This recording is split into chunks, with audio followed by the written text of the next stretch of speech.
నమస్కారం NSTV news కి స్వాగతం. నా పేరు సంధ్య. ఇక వార్తల్లోని ముఖ్యాంశాలను ఇప్పుడు చూద్దాం. తిరుమల తిరుపతి దేవస్థానం లడ్డూలో జంతువుల కొవ్వు కలిసిందని దుష్ప్రచారం చేసిన ముఖ్యమంత్రి నారా చంద్రబాబు నాయుడు కూటమి నేతలు తక్షణమే క్షమాపణ చెప్పాలని వైసీపీ పిఠాపురం నియోజకవర్గ వైసీపీ నాయకురాలు వంగా గీత విశ్వనాథం డిమాండ్ చేశారు. పిఠాపురంలోని శ్రీ వెంకటేశ్వర స్వామి ఆలయంలో కూటమి నాయకులకు మంచి బుద్ధిని ప్రసాదించాలని కోరుతూ స్వామివారికి పట్టు వస్త్రాలు సమర్పించి ప్రత్యేక పూజలు చేపట్టారు. మీడియాతో మాట్లాడుతూ తిరుమల లడ్డూలో జంతువుల కొవ్వు కలవలేదని సిబిఐ సుప్రీంకోర్టు వెల్లడించినా సరే దుష్ప్రచారం చేయడం తగదన్నారు. భక్తుల మనోభావాలు దెబ్బతినకుండా చూడడం జరుగుతుంది. వైఎస్ఆర్సీపీ పార్టీ జగన్మోహన్ రెడ్డి గారికి అండగా, ప్రజలకు అండగా, భక్తులకు అండగా కూడా అందరం కలిసి ఉంటామని చెప్పి పిఠాపురం నియోజకవర్గం తరఫున ఈ సందర్భంగా తెలియజేస్తా ఉన్నాను. జై జగన్, జై జగన్. మొత్తం ప్రజలకి క్షమాపణ చెప్పాలి. కూటమి ప్రభుత్వం ప్రజలకి, కూటమి ప్రభుత్వం భక్తులకి, కూటమి ప్రభుత్వం భక్తులకి కల్తీలో నిజాలు తేలిన వెంటనే కూటమి ప్రభుత్వం పెద్దలందరూ కూడా భక్తులకి, ప్రజలకి క్షమాపణ చెప్పాలి. క్షమాపణ. జై జగన్, జై జగన్, జోహార్ వైఎస్ఆర్. రాజకీయాల కోసం అనేక విషయాల్లో ఆరోపణలు చేసి తీవ్రమైన ఆరోపణలు చేయడం మనం చూసాం. వ్యక్తిగతంగా కావచ్చు, అనేక రకాలుగా కావచ్చు, వ్యక్తుల మీద, మాజీ ముఖ్యమంత్రుల మీద చేయడం చూసాం. కానీ జగన్ గారి మీద కోపంతో, జగన్ గారి మీద ద్వేషంతో, జగన్ గారి మీద అసూయతో ఎన్నికల్లో ఎన్నో దుష్ప్రచారాలు చేశారు. అభూత కల్పనలు చెప్పారు, అబద్ధాలు చెప్పారు. ఒక ల్యాండ్ యాక్ట్ గురించి కావచ్చు, లేకపోతే రకరకాలు కావచ్చు. మరి ప్రభుత్వంలోకి వచ్చిన తర్వాత కూడా వరదల్ని రాజకీయం చేశారు.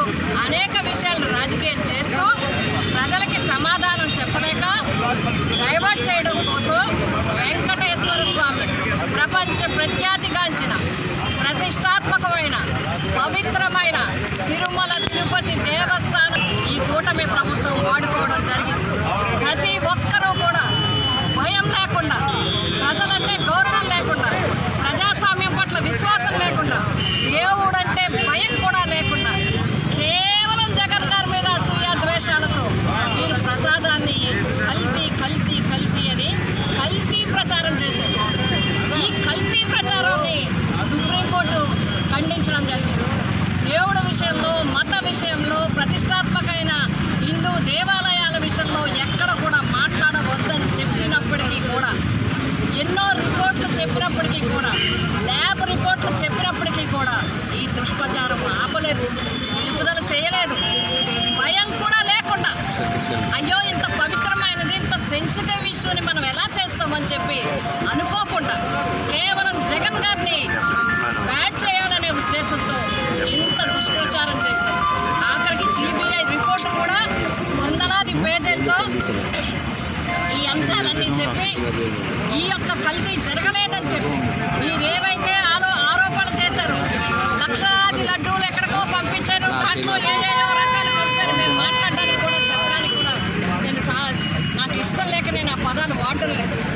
ఇన్ని చెప్పిన తర్వాత కూడా వాటినన్నింటినీ కూడా తప్పు, ఇది పూర్తిగా తప్పు అని చెప్పి ఈ రిపోర్ట్లో కూడా, ఈ సిబిఐ రిపోర్ట్లో కూడా, ఎఫ్ఐఆర్లో కూడా ఎక్కడ వైసీపీ నాయకుల పేర్లు, సుబ్బారెడ్డి గారు కానీ, కరుణాకర్ రెడ్డి గారు కానీ, వీళ్ళు ఎవ్వరు కూడా లేకపోయినప్పటికీ కూడా ఉన్నట్టుగా దుష్ప్రచారం చేసి సిబిఐ రిపోర్ట్ ఇచ్చిన తర్వాత కూడా ఈ రోజుకి ఈ కల్తీ లడ్డు విషయాన్ని ఇంకా దుష్ప్రచారం. మేము సిబిఐ రిపోర్టు స్పష్టంగా ఇచ్చినందుకు ఆ వెంకటేశ్వర స్వామికి వైఎస్ఆర్సీపీ పార్టీ తరఫున, మా జగన్ గారి తరఫున, పిఠాపురం నియోజకవర్గ వైఎస్ఆర్సీపీ కుటుంబం అందరి తరఫున స్వామివారికి ధన్యవాదాలు తెలియజేయడానికి వచ్చాము ఆ టెంపుల్లో. అదేవిధంగా స్వామివారు వాళ్ళకి మనసు మార్చండి, ఇటువంటి భావాల్ని తగ్గించాలి స్వామి. అదేవిధంగా కూటమి ప్రభుత్వాన్ని మేము డిమాండ్ చేస్తున్నాం. మీరు భక్తులకి క్షమాపణ చెప్పాలి. ప్రసాదాన్ని పవిత్రంగా భావించే ప్రతి ఒక్కరికి క్షమాపణ చెప్పాలి. బహిరంగ క్షమాపణ చెప్పాలి. ప్రజలందరికీ ప్రజాస్వామ్యం మీద నమ్మకం ఉంటే, దేవుడంటే భయం భక్తి ఉంటే తక్షణం సమాధానం చెప్పండి. మేము చేసింది తప్పు, మేము అనుకున్నది తప్పు, మేము విధంగా అనుకున్నాం, కానీ రిపోర్ట్ వచ్చింది. భక్తులు ఎవరు కూడా వేదన చెందనాల్సిన అవసరం లేదు. తిరుమల తిరుపతి దేవస్థానం పవిత్రంగా ఉంది, ప్రసాదం పవిత్రంగా ఉంది అని చెప్పి స్పష్టంగా చెప్పాలని చెప్పి మేము డిమాండ్ చేస్తున్నాము. జగన్ గారిని మీరు ఏదో చేయాలంటే ఆయన భయపడే వ్యక్తి కాదు, అదిరిపోయే వ్యక్తి కాదు, బెదిరిపోయే వ్యక్తి కాదు. దేన్నైనా ధైర్యంగా నిలబడి ఎదుర్కోగల శక్తి ఆయనకు ఉంది. ఆయన వెంట వైఎస్ఆర్సీపీ కుటుంబం అంతా ఉంది, జగనన్న సైన్యం అంతా ఉంది, నాయకులు పటిష్టంగా పోరాడి నిలబడగల నాయకులందరూ ఉన్నారు ఆయన వెంట. అందుకే చెప్తున్నాం, జగన్మోహన్ రెడ్డి గారి నాయకత్వంలో ఈ దుష్ప్రచారాన్ని మీరు ఆపనట్లయితే గ్రామాన కూడా సిబిఐ రిపోర్ట్ చదివించే విధంగా ప్రచార కార్యక్రమాన్ని తీసుకొని భక్తుల మనోభావాలని ఏ విధంగానూ ఇబ్బంది కలగకుండా ఉండేలాగా వైఎస్ఆర్సీపీ పార్టీ ముందుకి నడుస్తుంది అని చెప్పి తెలియజేస్తూ మరొక్కసారి ఏడుకొండల వాడికి మా ధన్యవాదాలు